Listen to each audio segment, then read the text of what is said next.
this feeling when they're at the hairdresser, and the hairdresser is massaging, massaging, massaging, massaging your head when they wash your hair. I know that I get it when they do that. It feels really nice. But the place that or the situation, I guess, where I get it most, even as an adult, it happened to me mostly as a kid, but even as an adult, I get it at the doctor's office. When the doctor massages your lymph nodes, or if you're in the UK, your glands. So if the doctor just feels those lymph nodes to see if they're swollen, to assess if maybe you might have an infection or be fighting something off like that, maybe if you have a sore throat, or maybe they'll palpate your belly, so they'll just gently press and hold firmly to see where all your organs are and if everything's doing okay. Something about that situation, or when someone listens to your heart with their stethoscope and they say, okay, now breathe in and breathe out. And they're going to listen to your pulse and to your heartbeat. They're the same thing. And to your lungs. I never had a word for that feeling, but it just made me feel so relaxed, almost like I was melting. And it had nothing to do really with the physical sensation, but it just made me feel so safe and relaxed and cared for, regardless of who the doctor was, really. Anyway, I told my mom about this, and she said that she had this too, that she would get this indescribable feeling when someone was paying close and caring attention to her. Like maybe when someone plucks your eyebrows for you, just plucks your eyebrows, maybe pluck and pluck, pluck, right there, just pluck. Maybe over here, we just want to do a nice little cleaning up. We love a nice full fluffy brow right now. Let's do that one. Yeah, nice job. Just good breathing while we do this. We just pluck. So I told my mom about this when I was little, and she said she got this too, and because she didn't have a word for it, she made up her own word, and she still doesn't know why, but she calls this feeling, and she called this word since she was really small. She calls this feeling lions, lions, lions, lions, lions, like the animal. And it doesn't really mean anything or pertain to what the feeling feels like, but it just feels right for some reason. Anyway, and as you guys know, I am a YouTube video creator interested in science because I'm a scientist myself. So I'm really interested in science phenomena that are capturing people's attention. And when I first learned about something called ASMR, and I didn't think anything of it when I first heard of it a few years ago. I didn't make the connection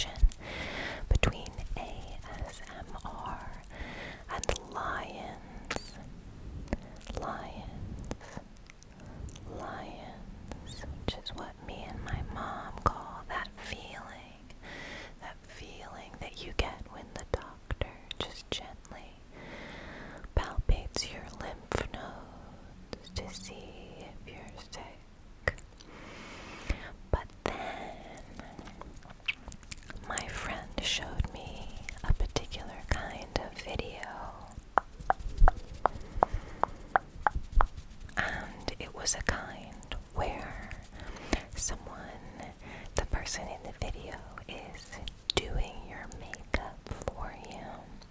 So let me show you what that looks like. I'm just gonna choose the right brush for us to use today. I think it's gonna be this one, yeah. And because you have your base done already, I'm just gonna go in with a little bit of eyeshadow here, deepening your crease, and we're gonna make our eyes look bigger because we like to do that.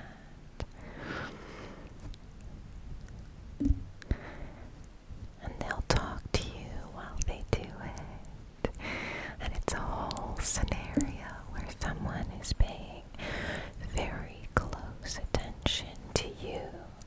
It's basically role play where the person is pretending that you're right there and that this is an interaction, and it's very ad-libbed and they're not necessarily heavily scripted, but they just feel really relaxing to me. I have one more trigger, which is what I've learned. It's called an ASMR when a particular action or activity or word or visual gives you those tingles, tingles, tingles, tingles, tingles, tingles, tingles, tingles, tingles, tingles. And this is one of my favorite triggers that I recently discovered, and it's actually what inspired me to buy this product, which I know is like not that great, but I bought this pen to create these faux freckles. I don't actually get freckles, but I always wish that I had. I just never really trusted myself to make fake ones that looked okay. But then I saw so many ASMR videos where people were using a product like this, not only on themselves, but on the person watching the video, you. So I'm just gonna do a few on you and you can see if you like it, okay? So I've just dotted them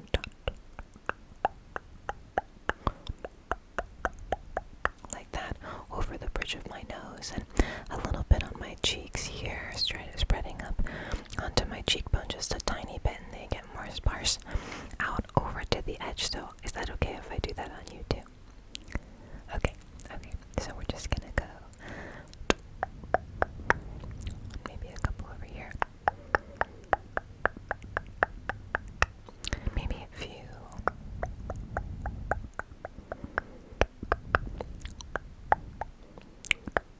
I'm just gonna do a few further down your nose, just really sparsely, okay? And just a few tiny ones up onto your forehead like I've done for me here, okay?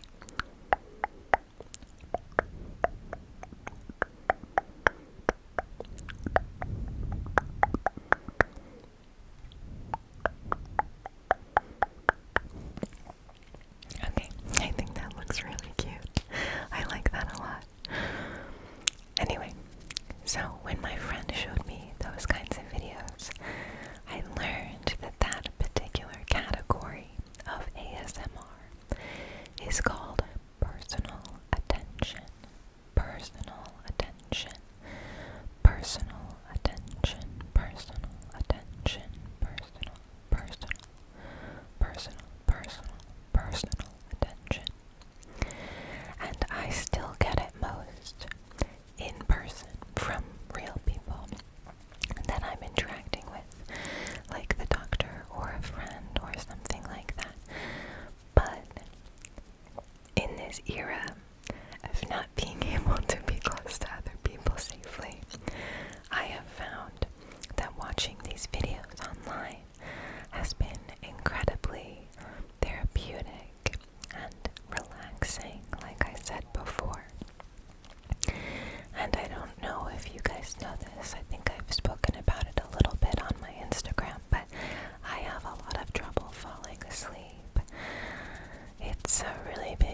video because I don't typically have my nails long at all. They really bother me, but this has been really fun to have these on for a little bit, and I'm just gonna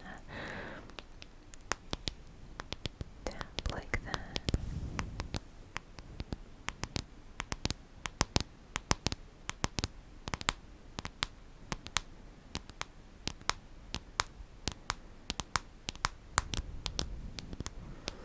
And I'm not a very good tapper. A lot of other people are much more skilled at this than I am.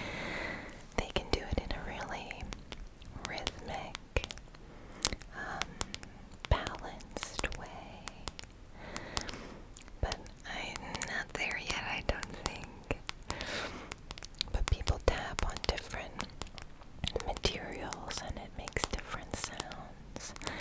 And something about it is so relaxing. It just immediately makes me feel sleepy. And I started really enjoying the whispering, which I never thought I would when I first heard about ASMR. So really personal attention was my gateway drug into ASMR. And then I found so many other things about it that have been so relaxing for me. I've been doing these hand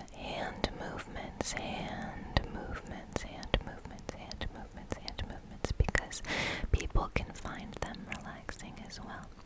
And I actually have started to really enjoy them too. It just feels like that person is interacting with you. And I've been repeating words as well because certain words can feel a little more tingly. Words like tingle, or maybe a word like trigger.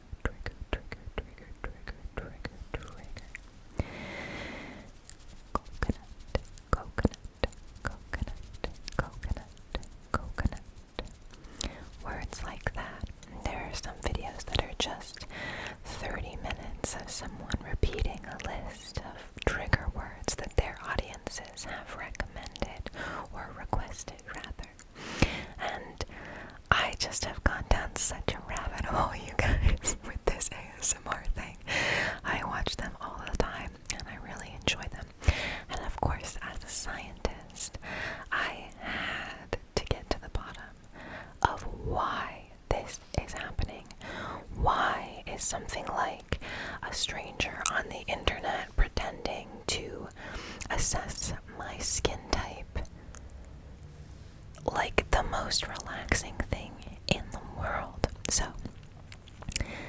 as usual, I dove into the research, and I wanted to share what I found with you guys, if that's okay. I just want to share what I've learned about why ASMR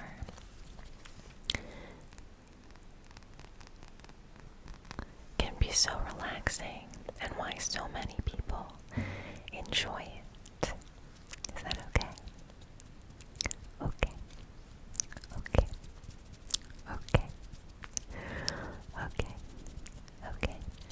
So the first thing that I have to say is that there's not much research into ASMR and what it is. It's not well studied by the scientific community, probably because it's not important in the sense that it doesn't cause disease. It's not a public health concern. But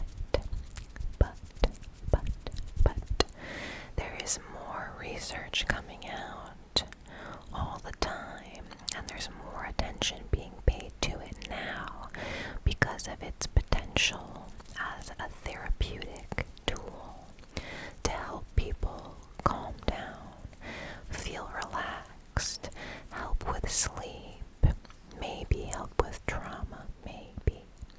So it's going to be exciting to see where the field goes essentially the story starts in 2010. It's really recent, so just 11 years ago. Somebody online, not a scientist, came up with the name ASMR.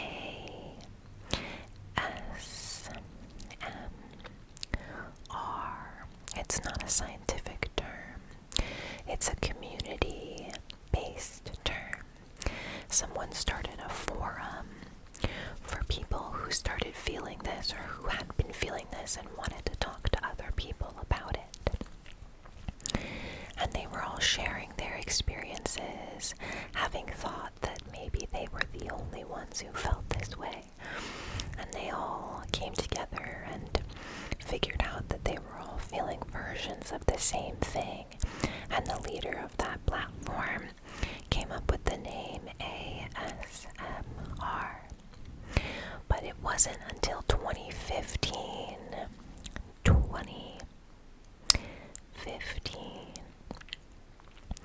that the very first scientific study into what ASMR might be or how it's acting in the brain. That's when the very first scientific study was done. 2015, investigating what ASMR might actually be in the brain. And many of these studies are based on self-reporting. Self-reporting.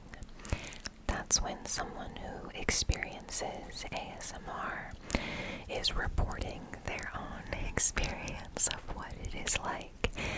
And someone on the research team is keeping track of everyone's responses and trying to see if there are trends.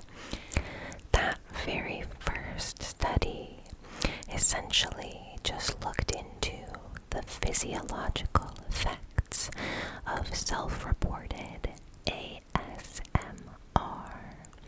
So people who reported experiencing ASMR were monitored while they experienced it, and the data showed that ASMR lowered heart rate, lowered blood pressure, and made people feel more relaxed and connected to those around them. That was that first studies. And the reason that it's pretty difficult to understand what's actually going on in the brain when someone is experiencing that tingly, heavy, warm, relaxed feeling is because it's very difficult to recreate an environment like this inside an MRI machine. MRI. Those are those really big machines that you have to lie on the table and get pushed inside the machine. And the machine is really loud, so it can be very difficult. It's almost impossible. I would say maybe impossible to recreate an ASMR generating experience and be able to image someone's brain at the same time. So, what studies have done instead is taken individuals who experience ASMR and put them in an MRI and compare those brain images of their brains at rest, just while they're doing nothing, or maybe while they're asked to process a series of images, perhaps, or think of a word and what that word makes them think of. Those brain images of people who experience ASMR were compared to brain images of people who don't experience ASMR. So we have a couple of studies that do compare the resting brains of ASMR experiencers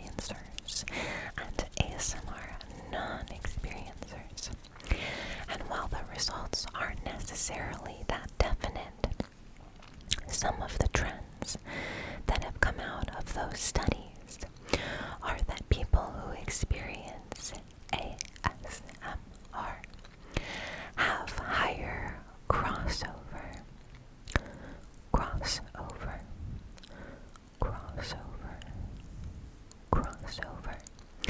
between seemingly unrelated areas of the brain than people who do not experience ASMR. So those of us who do get that tingly feeling may have more connections between different areas of the brain, such as your sensory processing parts of your brain and the places where memories are stored. Some researchers have compared it to a very, very, very mild form of synesthesia. Do you know what synesthesia is? Yeah, exactly. Someone who has synesthesia may be able to hear a word, and that word has a taste. So the sensory area of their brain that processes sound has gotten mixed up with the part of their brain that generates flavor or perception of flavor. So people with synesthesia may see colors of words. When they hear a word, that word might have a color or maybe a shape. And there are lots of different kinds of synesthesia where different parts of the brain, usually the sensory processing areas, have gotten mixed up, and the wires have gotten crossed. So, some researchers think that this initial research about connection between different areas of the brain in people who experience ASMR is similar to what might be happening in people with synesthesia. Is that when someone is paying attention to you and maybe touching your face, or maybe it's just when you hear something, it's just a sound, something like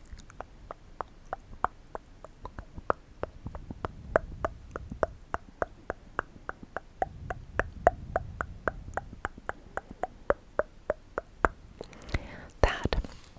Oral input, A-U-R-A-L, oral hearing input, the auditory processing center of our brain, is communicating more than in a non-ASMR brain with the part of our brain that processes touch, and may make us feel like we can feel something physically. Maybe it's that part of our brain is talking a little bit more to the part of our brain that releases chemicals like oxytocin, which is the love hormone that makes us feel connected and calm and happy. It may be that this sensory input has an effect on the way that our neurons fire, and it may be that it makes our neurons produce more neurotransmitters such as dopamine or serotonin or oxytocin, things that make us feel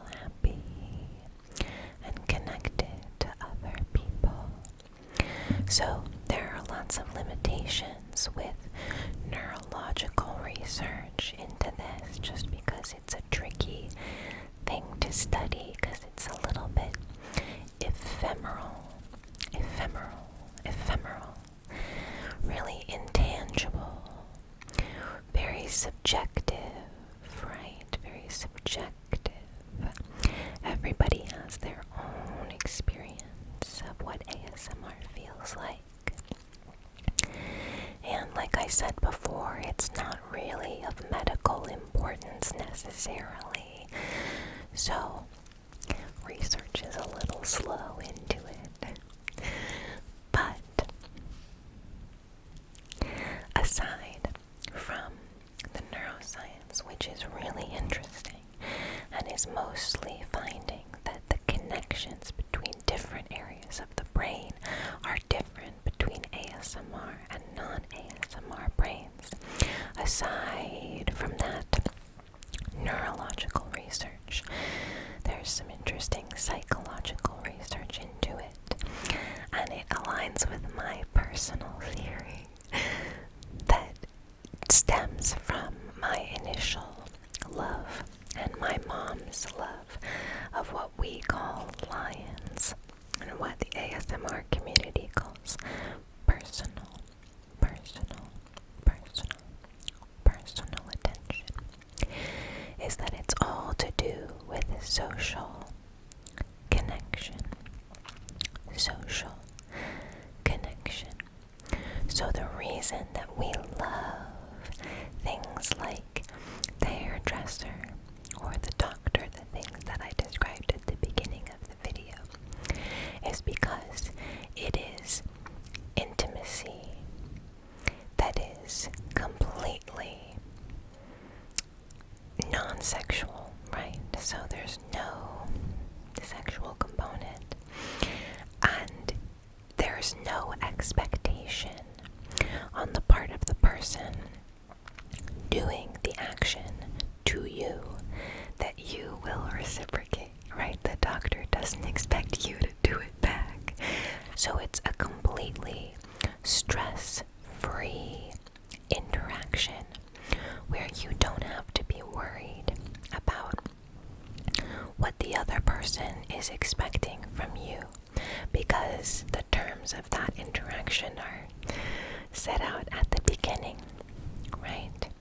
So, in my opinion, and some of the psychological research is starting to support this, is that interactions like ASMR, even if they're not specifically personal attention and it's just sounds, the person making the video is usually still addressing you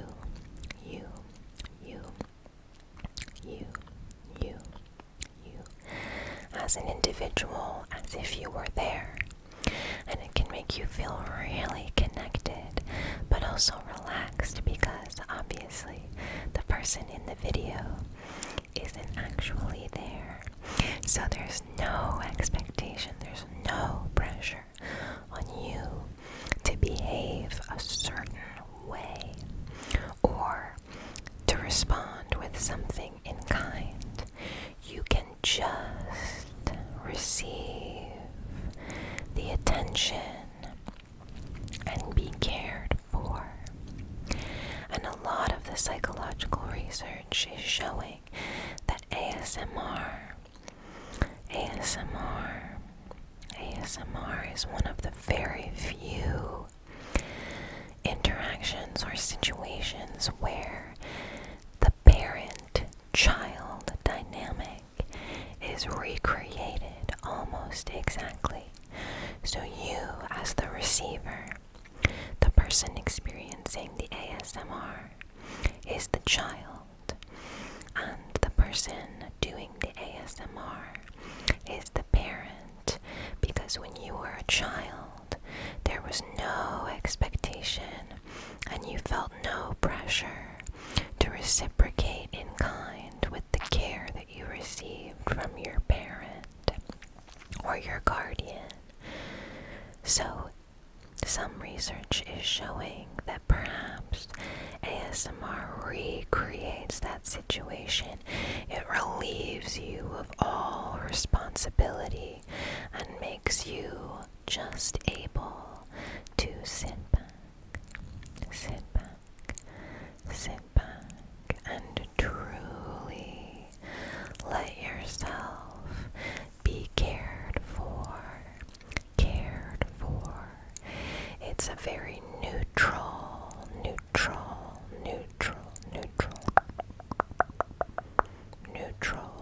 and pressure-free kind of intimacy and care.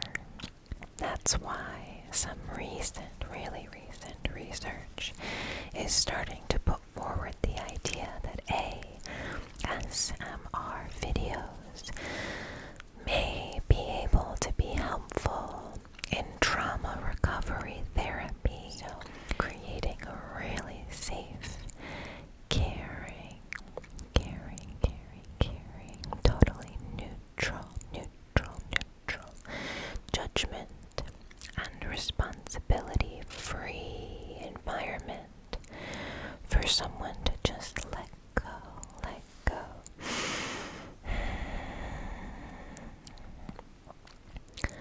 May provide some kind of therapeutic benefit, but we'll see.